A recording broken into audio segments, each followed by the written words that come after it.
In 1887, inside Australia's grandest mansion, a shotgun shattered the quiet. The broken body of Thomas Chirnside lay on the laundry floor, surrounded by 60 rooms he had built for the brother who stole the woman he loved. Werribee stands as a palace razed by devotion and ruined by betrayal, a place where unimaginable wealth gave way to tragedy.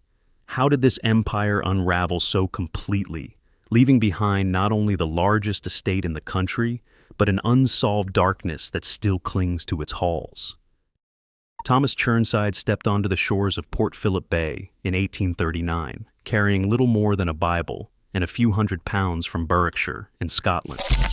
The land he found was raw, unclaimed by European law, a sweep of grassland that seemed to stretch beyond the horizon. 2 years later, his younger brother Andrew arrived, bringing the same hunger for opportunity and the willingness to gamble everything on the uncertain promise of colonial Australia. The Chirnside brothers did not scatter their efforts. They read the land, tracing the path of the Werribee River and marking out one run after another. Pastoral licenses gave them legal claim, but it was their systematic work, surveying, fencing, stocking, and consolidating, that turned speculation into an empire. By the late 1840s, Thomas had established his first foothold in the Werribee district. Within 2 decades, the brothers controlled more than 200,000 hectares, an area larger than some European principalities, stretching from Point Cook to the Yangs and beyond. The engine of this fortune was wool. Merino sheep, bred for a superfine fleece, grazed the Chirnside paddocks in tens of thousands. Each shearing season, bales of wool were pressed and shipped downriver, bound for the auction houses of London. The ledgers from these years record a relentless flow. Wool sold at premium prices, profits reinvested in more land, more sheep, and more infrastructure. The empire grew not just in acres, but in complexity, with shearers' quarters, wool sheds, drovers' camps, and bluestone yards appearing across the plains. By the 1860s, the Chirnsides ranked among the 5 wealthiest families in colonial Australia. Their names appeared in shipping manifests, export records, and the society pages of Melbourne newspapers. In 1868, with their colonial fortunes secure, they purchased Skibo Castle in Scotland for £125,000, a sum that dwarfed the fortunes of many old-world aristocrats. This was not mere nostalgia, but a statement. The Chirnsides had become landed gentry on 2 continents, their wealth flowing in both directions. Yet for all their expansion, Thomas and Andrew remained partners in every sense. They shared profits and responsibilities, and they shared a bluestone homestead built in 1857, modest by later standards but a symbol of their unity. For years, neither brother married. Their lives revolved around ledgers, livestock, and the steady accumulation of capital. The foundations of Werribee's future grandeur were laid not in marble or tile, but in the quiet daily labor of acquiring land and building something intended to outlast them. As the empire settled into its rhythm, the question arose: what legacy could possibly match the scale of what they had built? The answer would not come from the land, but from the complicated bonds of family and from the ambitions and betrayals that would soon move inside the walls of Werribee Park. The story that follows is one of wealth and architecture, and of human cost. It asks whether grandeur can also become a kind of imprisonment. The bluestone homestead at Werribee stands as a quiet witness to the Chirnsides' first taste of permanence. Built in 1857, its walls rose from the same volcanic stone that lines the riverbanks, each block set by hand in the years before railway or telegraph. The house was not grand by later standards, just a single story, a pitched roof, and a handful of rooms. But in the context of colonial Victoria, it was a mark of rare stability. Most settlers lived in timber huts or tents, their fortunes as temporary as the seasons. The Chirnsides, by contrast, laid down stone and claimed the future. Inside, the arrangement was simple. Thomas and Andrew shared the homestead, dividing their lives between the rhythms of the land and the ledgers that tracked every shilling earned from wool and every acre fenced. There were no wives, no children's laughter echoing down the hallways, only the quiet industry of 2 brothers bound by mutual ambition. Their partnership was absolute. Meals at the same table, accounts balanced in the same ledger, decisions made side by side. The bluestone walls absorbed the sounds of early prosperity, the clink of glass at supper, the scratch of pen on parchment, the low conversation about rainfall and market prices. As the 1860s unfolded, the Churnsides' reputation grew far beyond the boundaries of Werribee. Their names began to appear in social registers and shipping manifests, their wool bales marked for the finest London auction houses. By the middle of the decade, they were counted among the 5 wealthiest families in the colony. Their holdings stretched across the plains, 200,000 hectares, a figure so large it seemed to belong to another country. Yet the brothers remained in their modest homestead, the outward simplicity of their domestic life belying the scale of their fortune. The contrast between the modest house and their vast holdings is striking. With success came the trappings of status. In 1868, the Churnsides purchased Skibo Castle in the far north of Scotland for £125,000, a sum that would have purchased entire towns in the colony. The castle, with its turrets and battlements, was less a retreat than a declaration. The Churnsides were no longer mere squatters or opportunists. They had become transcontinental landowners, their wealth flowing in both directions across the globe.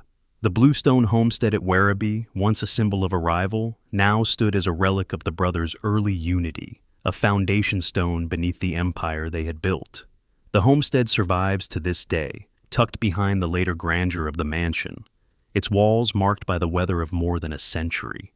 It is easy to overlook, dwarfed by the scale of what followed. Yet within its rooms, the essential story of the Churnsides was written. 2 brothers, partners before all else, building not for display, but for endurance. The prosperity that gathered under this roof would one day demand a monument more ambitious, but the bluestone house endures as the quiet memory of a time when unity, not rivalry or heartbreak, defined the family's legacy. In 1845, the world Thomas Churnside had built in Australia was not enough. He returned to Berwickshire, Scotland, not as a triumphant squatter king, but as a man with unfinished business of the heart. There, among the hedgerows and stone villages of his childhood, he fell in love with his first cousin, Mary Begbie.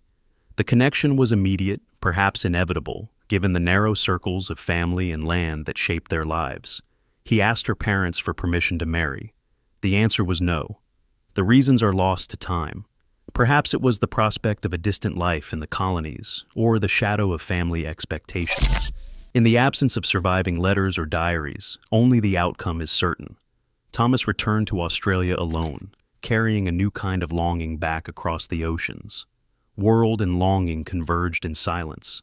The refusal did not end his devotion. From the far side of the world, Thomas wrote to his brother Andrew, pleading for help. He asked Andrew to travel to Scotland and bring Mary to Australia by any means necessary. The words of that letter, if it ever existed, do not survive. The silence in the historical record is as heavy as the event itself. What did Thomas hope Andrew would do? Did he imagine Andrew as his advocate or as his rival? The family story moves forward without answers. Devotion becomes a quiet, private pressure. Andrew sailed for Scotland.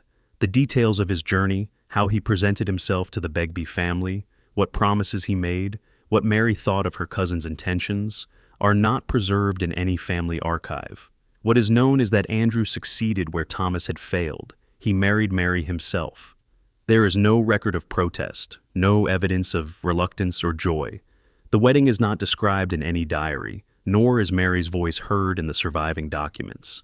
She became Andrew's wife, not Thomas, and together they boarded a ship for the long voyage to Australia. Andrew returns with a new household. When Andrew and Mary arrived in Victoria, they did so as husband and wife. Thomas, who had imagined a future with Mary, was now required to greet her as his sister-in-law. The lines of partnership and loyalty that had defined the brothers' lives were redrawn in a single act. The emotional cost is impossible to measure. The historical record is silent on Thomas's reaction. There are no angry letters, no confessions, no public scandal, only the fact that the 3 of them, Thomas, Andrew, and Mary, continued to share their fortunes, their ambitions, and now their secrets. Husband and sister-in-law sit under the same roof, and the ledger grows heavier. The years that followed did not bring resolution. Thomas did not leave, nor did he seek to remake his life elsewhere. He remained at Werribee, a silent witness to the new marriage. The partnership between the brothers endured, but something essential had shifted. The absence of documentation, no surviving correspondence, and no diary entries leaves the true weight of the betrayal to speculation. The facts are stark. Thomas's love had become a private burden, Andrew's loyalty had become a question, and Mary's place in the story was now as much a source of pain as of promise. The trio moved forward, but the foundation was altered, fragile and uncertain. Silent choices hardened into a different kind of architecture. Perhaps the most troubling detail is how ordinary everything remained on the surface. They ate, they worked, they managed accounts and land. They expanded an estate and kept the ledgers balanced. Yet beneath the routine, devotion became restraint and partnership tilted toward possession. Thomas could have left, but he did not.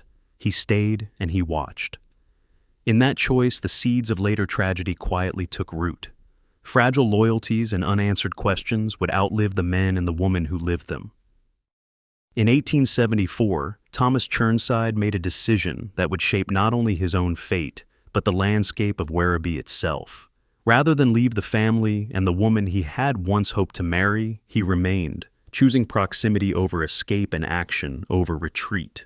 The records do not preserve his reasoning. There are no surviving letters, no confessions, no diary entries to explain why Thomas stayed. What is certain is that he turned his attention to the only form of devotion left to him, the act of building. That year he commissioned the construction of a new residence at Werribee Park, one that would dwarf the bluestone homestead where he and Andrew had once lived as equals. This would not be a house for two bachelor brothers, but a palace for a family, Andrew, Mary, and their children. Thomas did not simply sign a contract and withdraw to his own affairs. For 3 years, he personally oversaw every aspect of the project. He hired the laborers, negotiated with suppliers, and approved every stone and timber beam. The mansion rose from the earth under his constant supervision, each day's progress a visible measure of his commitment and, perhaps, his penance.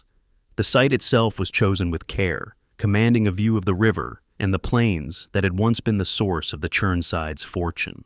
The plans called for something unprecedented in colonial Victoria, a Renaissance revival mansion in the Italianate style, inspired by the palazzi of northern Italy. Foundations were laid deep. Walls were constructed of locally quarried bluestone and imported sandstone. Thomas was present for the setting of the first stone, and he would be there for the last. He insisted on the highest standards, sometimes halting work for days over a flawed batch of bricks or a shipment of tiles that failed to meet his expectations. The workers came to know his silhouette pacing the site at dawn, his voice echoing across the scaffolding as he issued instructions or corrected a detail. No other project in the Chirnside Empire received such sustained personal attention from its patron. Thomas's involvement was total. He was present for the arrival of the ornate cast iron work, the delivery of marble for the fireplaces, and the careful installation of imported fittings. He watched as the grand staircase took shape, as the arcades and colonnades were completed, and as the roof was tiled and the tower rose above the fields. The mansion was not merely a house, it was a statement, a monument, a daily labor that demanded his presence and his energy. Some who observed the process may have wondered at the purpose behind such relentless oversight. Did Thomas hope that by building a palace for his brother and Mary, he could transform the pain of betrayal into something enduring? Did he believe that stone and timber could contain or redeem the complicated bonds that now defined his family? The historical record offers no answer. What remains is the fact that, for 3 years, Thomas poured himself into the construction of Werribee Mansion, shaping every line and angle, every threshold and cornice. In the absence of love, he built. In the shadow of loss, he supervised the creation of a home he would never truly possess. The result was a building that stood apart from anything else in the colony, a house born not just of wealth, but of longing, endurance, and the impossible choices that shaped the Chirnside legacy. Werribee Mansion stands as a monument to ambition measured in stone, timber, and imported tile. Construction began in 1874 and, Over 3 years, more than 1 million bricks and blocks of local bluestone were set into place. The finished house stretched across 60 rooms, making it the largest private residence in Australia at the time.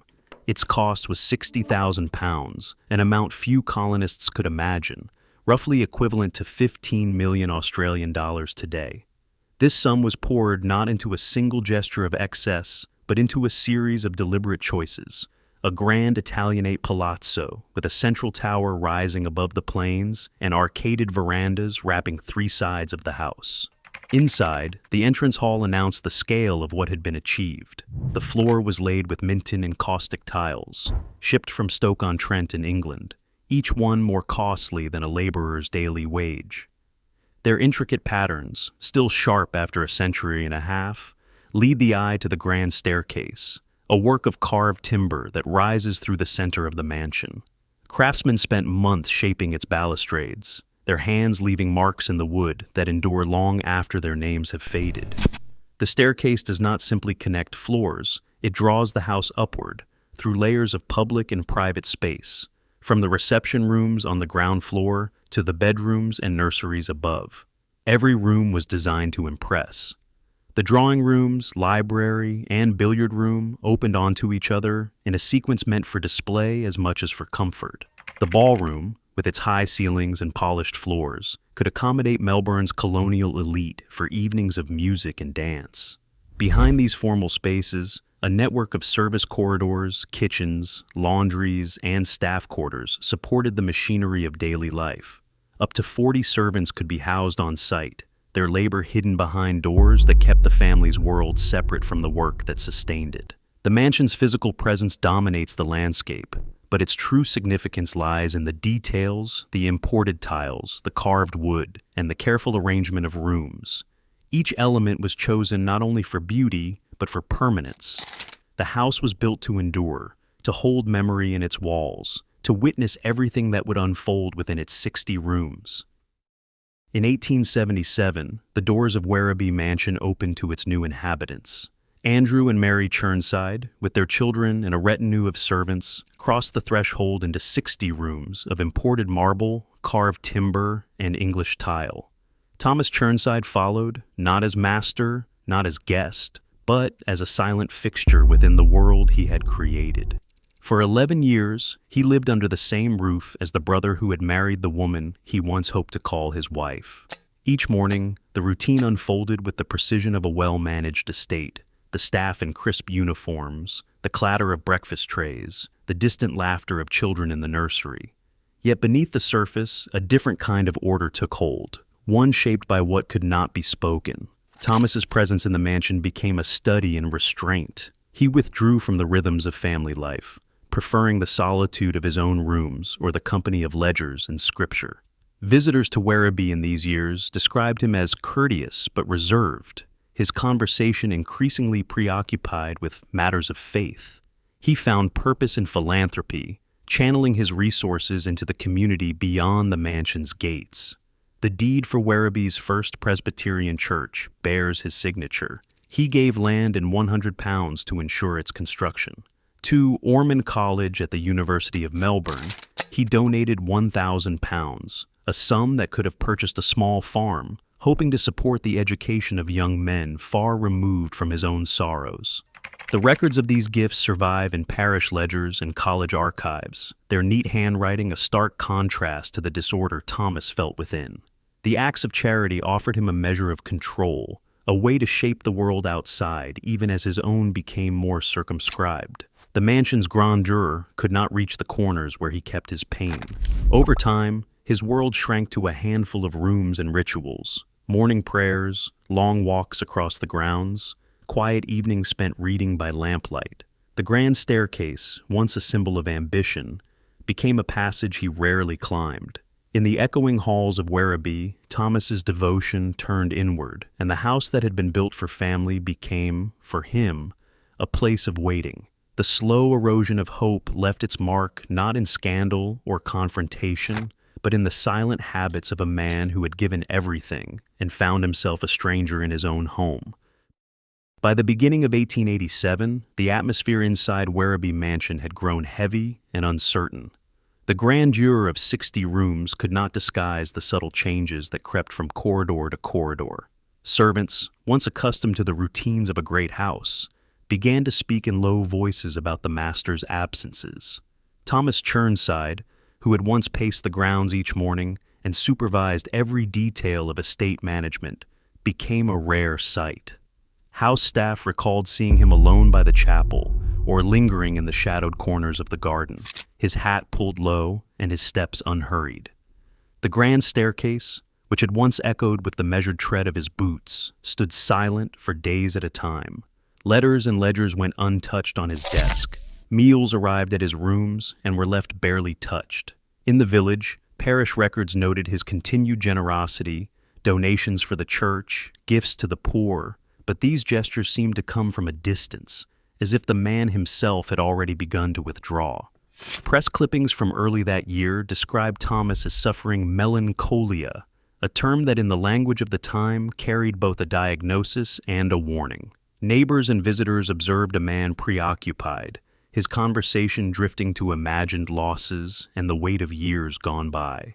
He spoke less of the land and its future, more of scripture, fate, and the burdens of the soul. Within the household, there was an unspoken agreement to avoid mention of the past.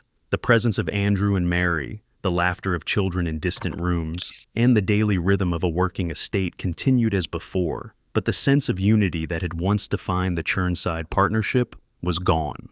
The staff, who had served the family through decades of prosperity, now watched Thomas with a mixture of concern and helplessness. Some whispered that he was haunted by regrets too deep for words. Others simply noted that the master of Werribee, who had once built an empire from nothing, seemed unable to find comfort in the very walls he had raised. The mansion itself, with its imported tiles and carved wood, offered no solace. The drawing room stood ready for guests who rarely came. The library, filled with volumes collected over a lifetime, remained closed. Even the gardens, laid out in careful symmetry, grew wild at the edges. As the months passed, it became clear to those who lived and worked at Werribee that something essential was slipping away. The house waited, suspended between past glory and an uncertain future as shadows gathered in its halls. On a Saturday afternoon in June 1887, the quiet of Werribee Park was broken by a sound that carried through the servants' quarters and into the stone corridors of the mansion.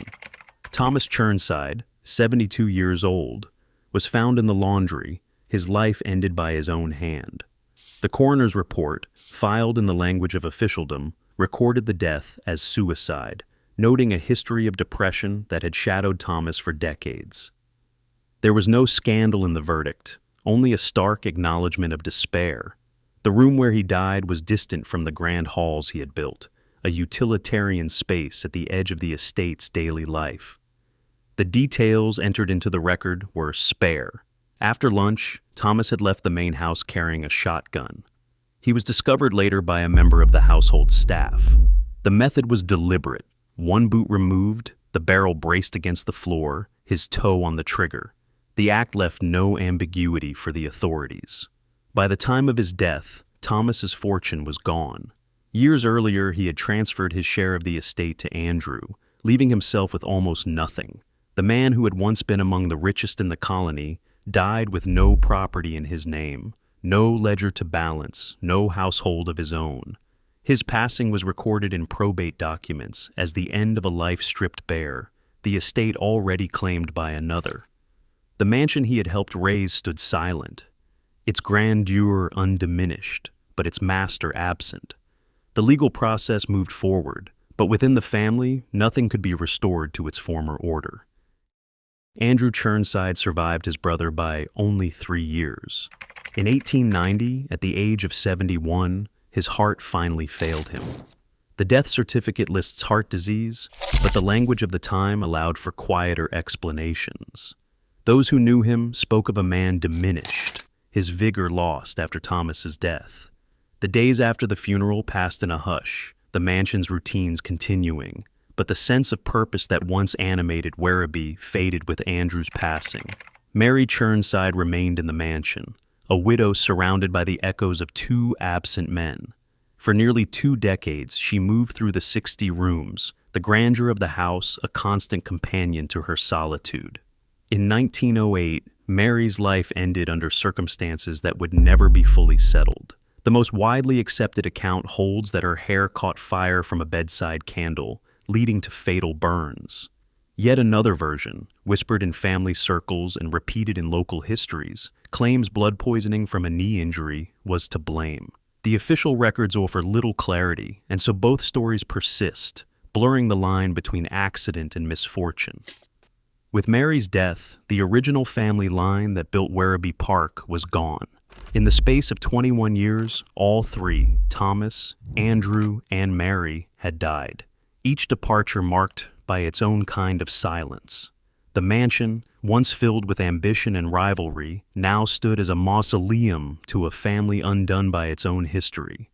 The estate awaited its next chapter, the rooms emptied of their founders, but heavy with the memory of what had been lost. In the early 1920s, the last of the Churnside heirs closed the ledger on Werribee Park. The estate changed hands in 1923, sold to the Catholic Church after nearly 70 years of private family rule. For the next 50 years, the mansion became Corpus Christi College, a seminary where hundreds of young men studied for the priesthood. The rooms that once echoed with the routines of a pastoral dynasty filled instead with the daily prayers, lessons, and silences of religious training. The grand staircase bore the weight of cassocks and whispered vows.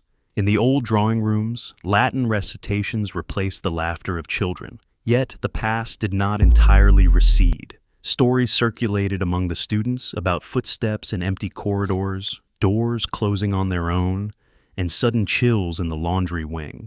Some of these tales had a more earthly source. Years later, a caretaker confessed to staging ghostly effects, placing boots on sticks to mimic invisible steps, and hiding a sound system to pipe in the clatter of horses or the moan of distant trains.